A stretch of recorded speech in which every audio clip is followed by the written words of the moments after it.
At 2:17 a.m. on a rain-soaked night in November 1943, a battered Mercedes sedan crept through the winding forest roads outside Berlin. Its headlights, dimmed to slits, barely pierced the mist that clung to the ancient pines. Inside, 3 men sat in silence, each lost in his own thoughts, each aware that the meeting they were about to attend could alter the fate of the world. The driver, a junior SS officer, gripped the wheel with white-knuckled tension. In the back seat, 2 men, one in the crisp uniform of the Wehrmacht, the other in the tailored suit of a civilian scientist, exchanged a glance that spoke volumes. They were not friends, but tonight they were bound by a secret so explosive that even the highest echelons of the Nazi regime had kept it hidden from most of their own ranks. The car rolled to a stop outside a nondescript hunting lodge, its windows shuttered, its grounds patrolled by silent, watchful guards. The men stepped out, their breath clouding in the cold air, and were ushered inside without a word.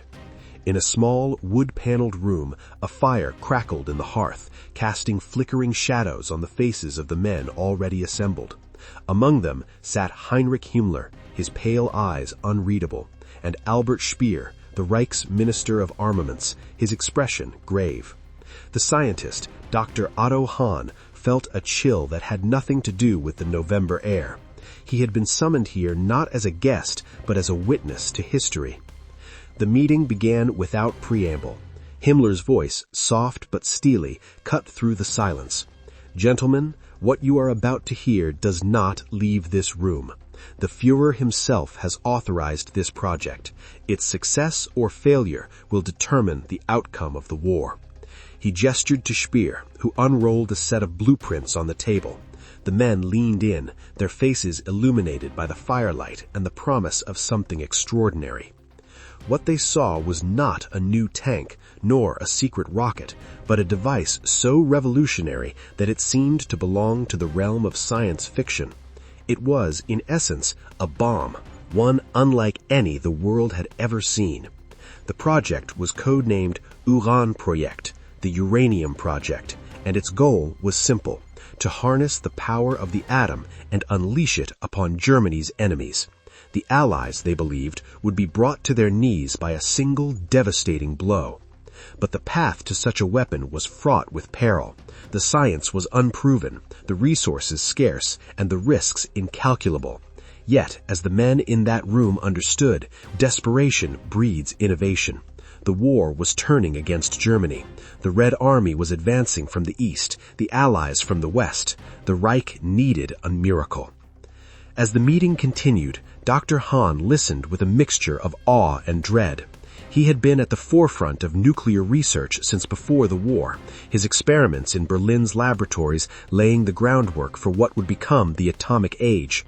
But he also knew the limitations of their knowledge, the gaps in their understanding. The Americans, he suspected, were working on something similar. The race was on, and the stakes could not have been higher. The men debated logistics, resources, secrecy. Speer argued for the allocation of more uranium, more scientists, more funding. Himmler insisted on absolute secrecy, warning that even a whisper of this project reaching Allied ears would spell disaster. The scientist in the room, Dr. Hahn, felt the weight of history pressing down on him. He wondered, not for the first time, whether the pursuit of such power was worth the cost. Outside, the wind howled through the trees, rattling the shutters. Inside, the men made decisions that would ripple through history. The Uran-Projekt would move forward, its progress hidden behind layers of deception and misdirection. Factories would be repurposed, scientists conscripted, resources diverted from other projects. The Nazi regime, for all its brutality and inefficiency, was about to gamble everything on a single audacious plan. But even as the project gathered momentum, cracks began to appear. Rivalries between the SS and the Wehrmacht, between scientists and bureaucrats, threatened to derail the effort before it could begin. Some saw the project as a path to glory, others as a dangerous distraction. The Allies, meanwhile, were not blind to the possibility of a German atomic bomb.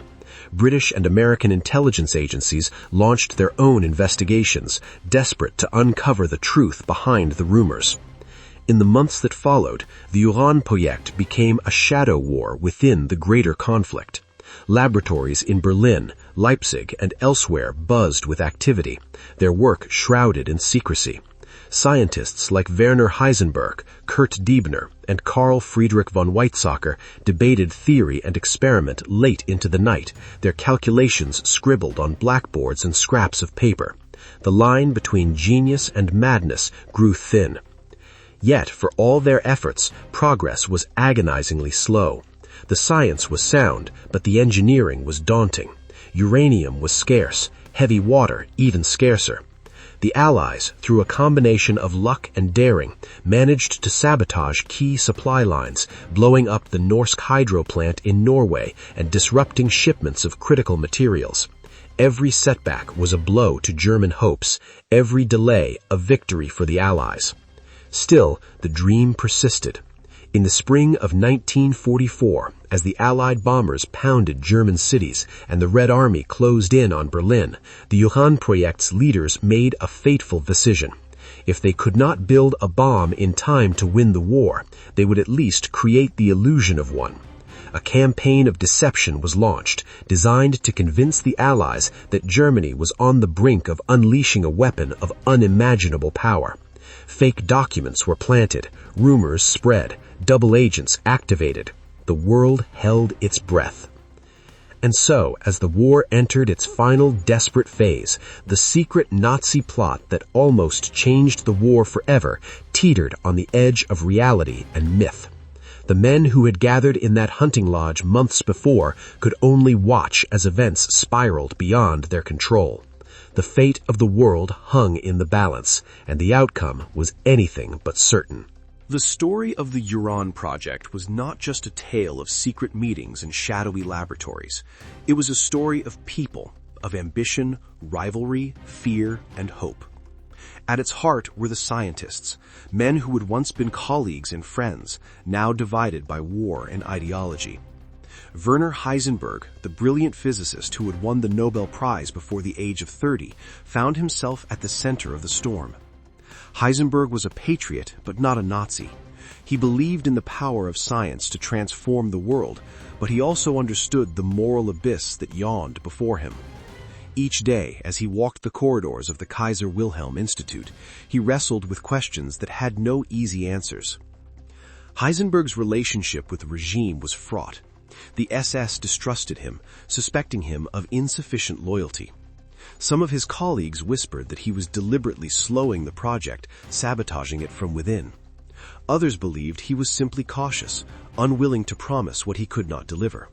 The truth, as always, was more complicated. Heisenberg knew that the science of nuclear fission was real. He had helped prove it. But he also knew that turning theory into a weapon required resources and time that Germany no longer possessed. Meanwhile, in the United States, a parallel drama was unfolding. The Manhattan Project, fueled by vast resources and the combined genius of scientists from around the world, was racing toward its own terrible conclusion. Men like Robert Oppenheimer, Enrico Fermi, and Niels Bohr worked in secret cities, their efforts shielded by layers of security and the vastness of the American landscape. The contrast with the German effort could not have been starker. Where the Americans had cooperation, the Germans had suspicion. Where the Americans had abundance, the Germans had scarcity. Where the Americans had unity of purpose, the Germans had division. Yet, for all their disadvantages, the German scientists pressed on. In the spring of 1944, Heisenberg and his team achieved a breakthrough. Using a primitive reactor, they managed to sustain a controlled chain reaction for several seconds. It was a small step, but it proved that the dream of atomic power was not a fantasy. The news electrified the project's leaders. Himmler demanded results. Speer promised more resources. The pressure mounted. But the breakthrough came at a cost. The reactor, cobbled together from whatever materials could be found, was dangerously unstable. One night, a minor accident released a burst of radiation, sickening several workers. The incident was hushed up, but word spread among the scientists. Some began to question whether the project was worth the risk. Others, driven by fear or ambition, redoubled their efforts. As the Allies prepared for the invasion of Normandy, the Huron project entered its most desperate phase. The scientists worked around the clock, their nerves frayed, their tempers short. The SS watched them closely, ready to punish any sign of disloyalty. In Berlin, rumors swirled. Some said the bomb was nearly ready. Others claimed it was all a lie, a fantasy concocted to keep the regime's enemies at bay. In the midst of this chaos, a new player entered the scene. Klaus, a young physicist from Hamburg, had been recruited to the project after his university was bombed. Klaus was brilliant, idealistic, and dangerously naive. He believed that science could save Germany, that a miracle weapon could end the war and spare his country further suffering. But as he delved deeper into the project, he began to see the truth. The bomb was not a path to peace, but a tool of terror.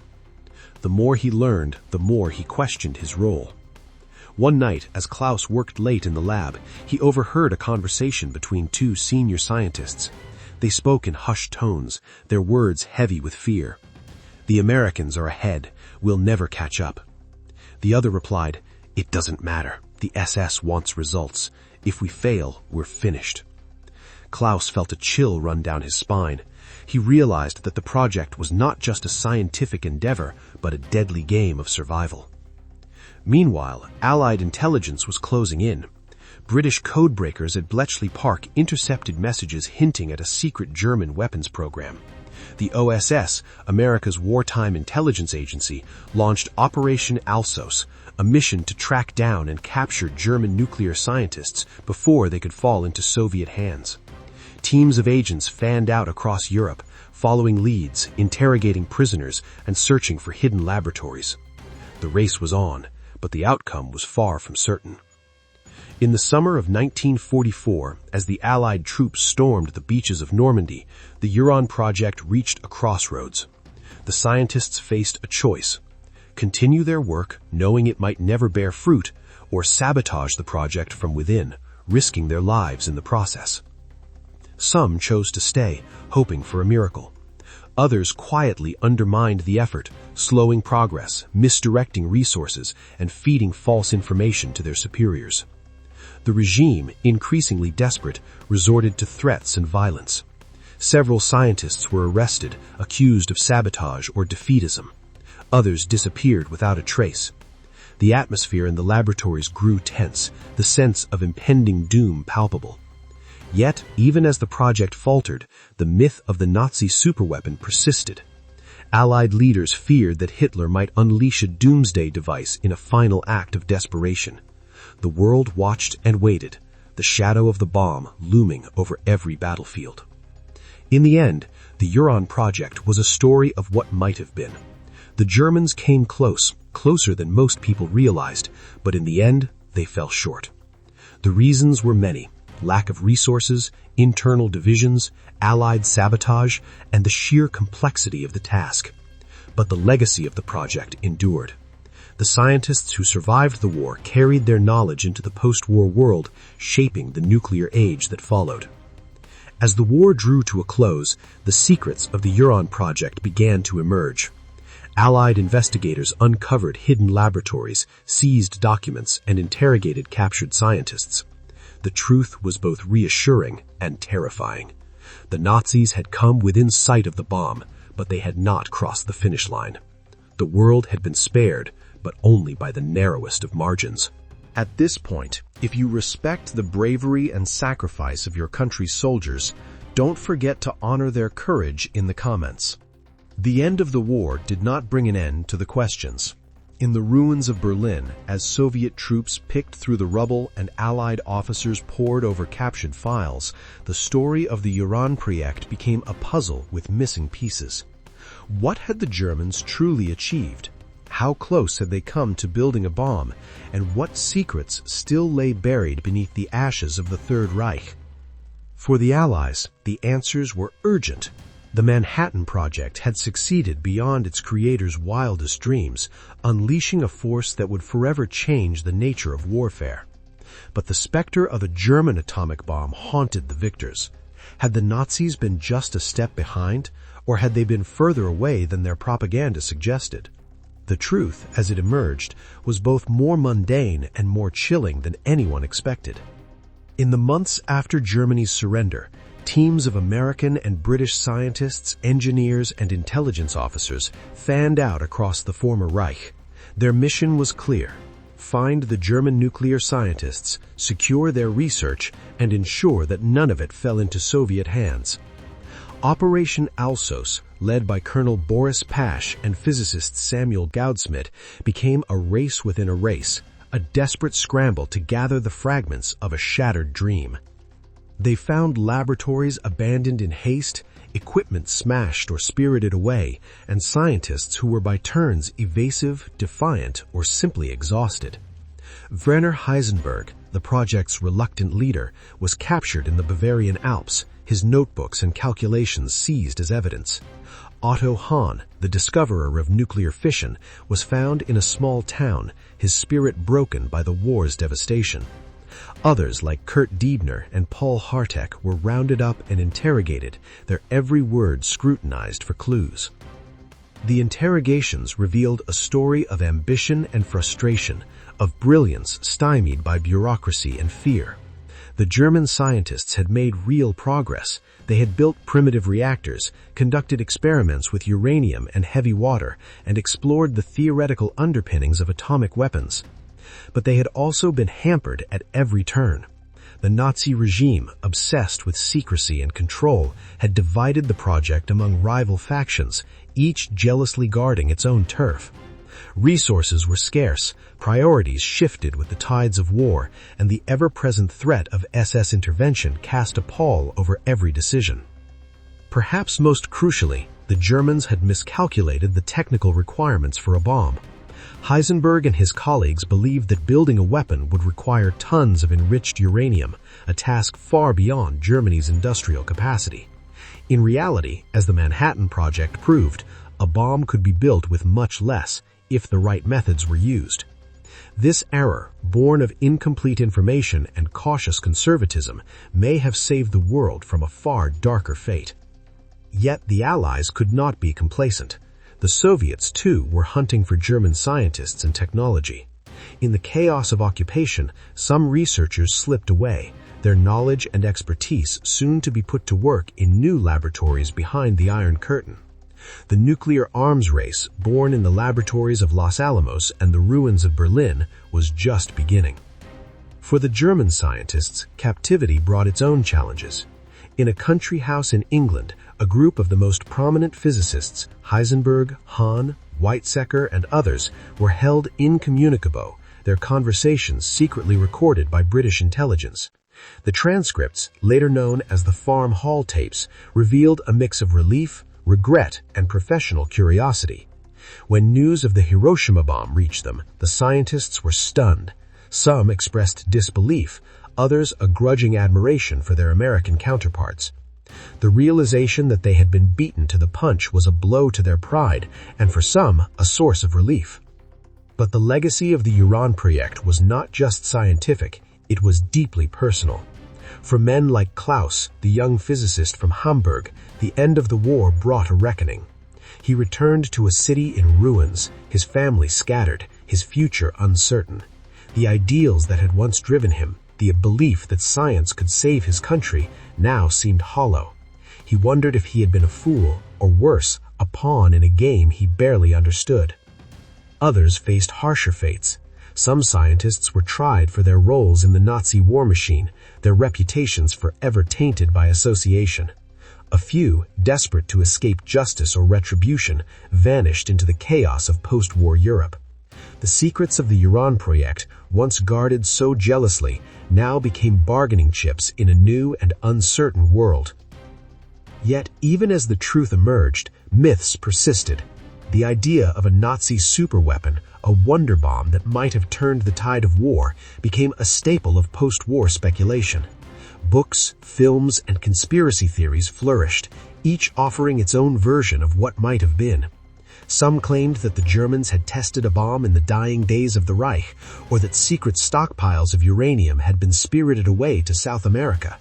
Most of these stories were fantasy, but they spoke to a deeper truth. The world had come perilously close to disaster, and the line between history and legend was thin indeed. As the years passed, the survivors of the Uran project scattered to the winds. Some found new lives in the east or west, their wartime work buried beneath layers of secrecy and shame. Others became teachers, passing on their knowledge to a new generation. The world they had helped create was one of both promise and peril, a world forever changed by the secrets they had pursued in the darkness. The shadow of the Uran project lingered long after the last shots of World War II were fired. In the years that followed, the world entered a new era, one defined by the uneasy balance of nuclear power, the specter of annihilation, and the relentless pursuit of technological supremacy. The story of the Nazi atomic bomb project became a touchstone for scientists, politicians, and ordinary people alike, a cautionary tale about the dangers of unchecked ambition and the unpredictable consequences of scientific discovery. For the Allies, the lessons of the Uran project were clear.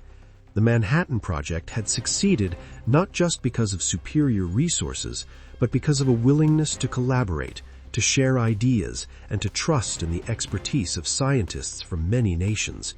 In contrast, the German effort had been crippled by secrecy, rivalry, and a regime that valued loyalty over competence.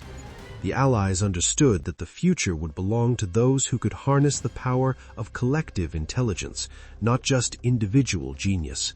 Yet the fear that another regime might succeed where the Nazis had failed drove the world into a new kind of arms race. The United States and the Soviet Union, once uneasy allies, now faced each other across a divided Europe, each determined to outdo the other in the development of ever more powerful weapons. The knowledge gleaned from the ruins of the Uran project fed directly into this competition. German scientists, some willingly, others under duress, found themselves working in American and Soviet laboratories, their expertise a valuable prize in the struggle for global dominance. In Germany itself, the legacy of the Uran project was more complicated. For many, it was a source of shame, a reminder of a time when science had been twisted to serve the most destructive ends. For others, it was a story of missed opportunity, of what might have been if only the regime had listened to its scientists, or if the war had taken a different turn. In the post-war years, as Germany rebuilt itself from the ashes, the story of the secret bomb project became a symbol of both the nation's potential and its peril. The scientists who had worked on the Uran project faced their own reckonings. Werner Heisenberg, once the golden boy of German physics, spent the rest of his life defending his actions during the war.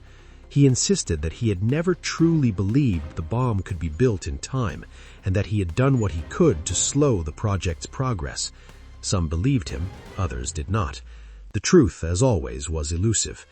Otto Hahn, haunted by the knowledge of what his discoveries had made possible, became a vocal advocate for the peaceful use of atomic energy. He dedicated his later years to promoting international cooperation and warning against the dangers of nuclear proliferation. For Klaus, the young physicist whose idealism had been shattered by the realities of war, the post-war years were a time of searching. He found work as a teacher, sharing his love of science with students who had never known the horrors of the Third Reich. He spoke little of his wartime experiences, but the lessons he had learned shaped everything he did. He taught his students to question authority, to think for themselves, and to remember that science, for all its power, was a tool to be used wisely or not at all. The world, meanwhile, moved on. The Cold War brought new crises and new fears. The Cuban Missile Crisis, the arms race, the proliferation of nuclear weapons, all shaped by the legacy of the first atomic age. The secrets of the Uran project, once guarded so fiercely, became part of the public record, studied by historians and debated by policymakers. The story of the Nazi bomb project was no longer just a tale of what might have been, it was a warning about what still could be. Yet even as the world grappled with the dangers of nuclear power, the allure of the secret Nazi plot persisted. In popular culture, the idea of a lost superweapon, hidden away in a forgotten bunker or spirited off to some distant land, became a staple of thrillers and adventure stories. Films and novels imagined what might have happened if the Nazis had succeeded, if the bomb had fallen into the wrong hands, if history had taken a darker turn. These stories, for all their exaggerations, spoke to a deeper truth. The line between reality and myth is never as clear as we would like to believe. In the end, the true legacy of the Uran project was not the bomb that was never built, but the questions it left behind. What is the responsibility of scientists in times of war? How do we balance the pursuit of knowledge with the demands of morality? Can we ever truly control the forces we unleash? These questions, first raised in the laboratories of wartime Germany, remain as urgent today as they were then.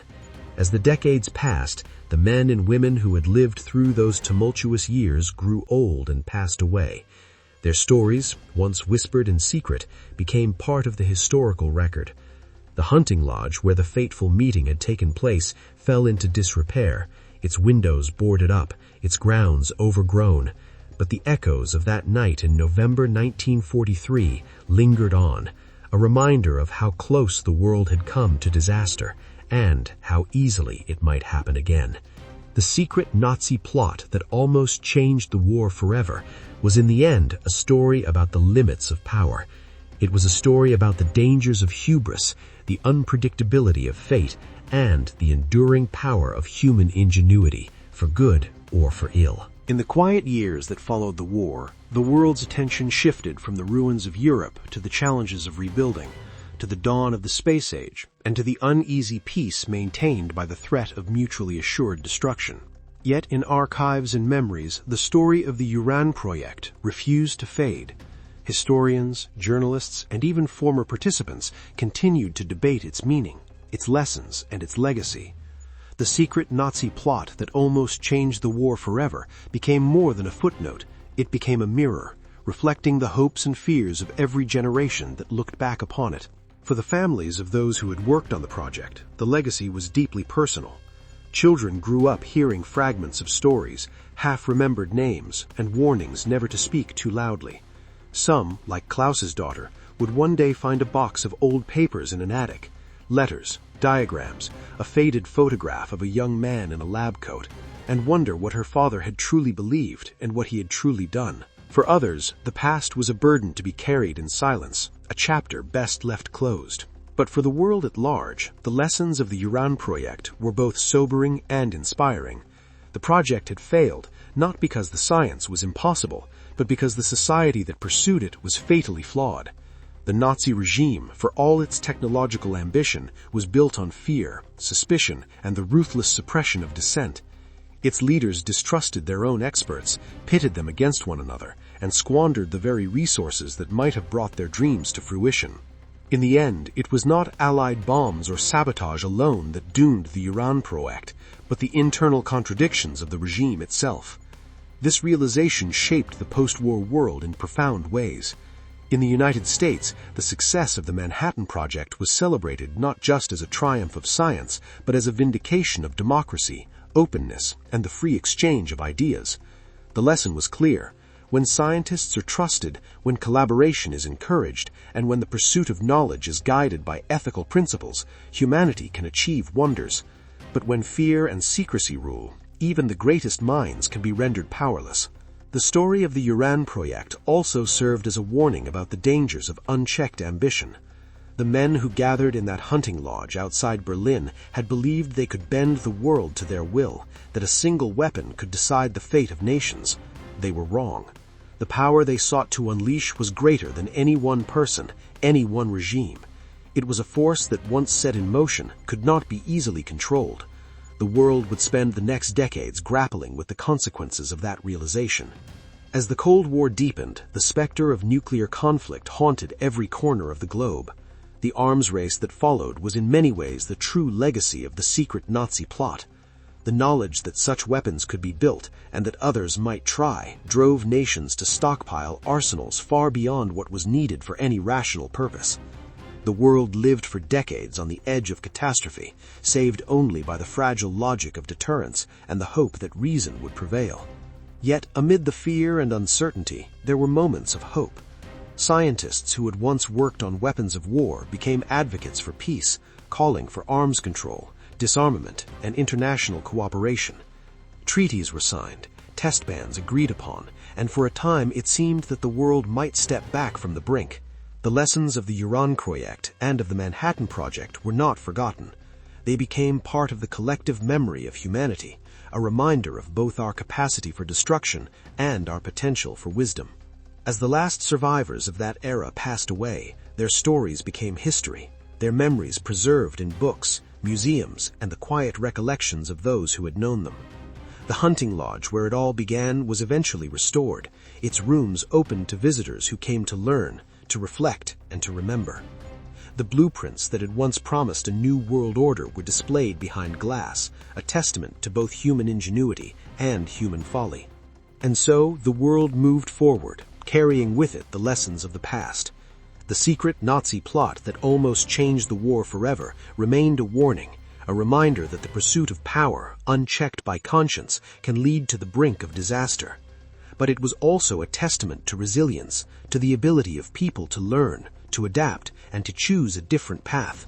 In the end, history is not just a record of what happened, but a guide to what might yet be.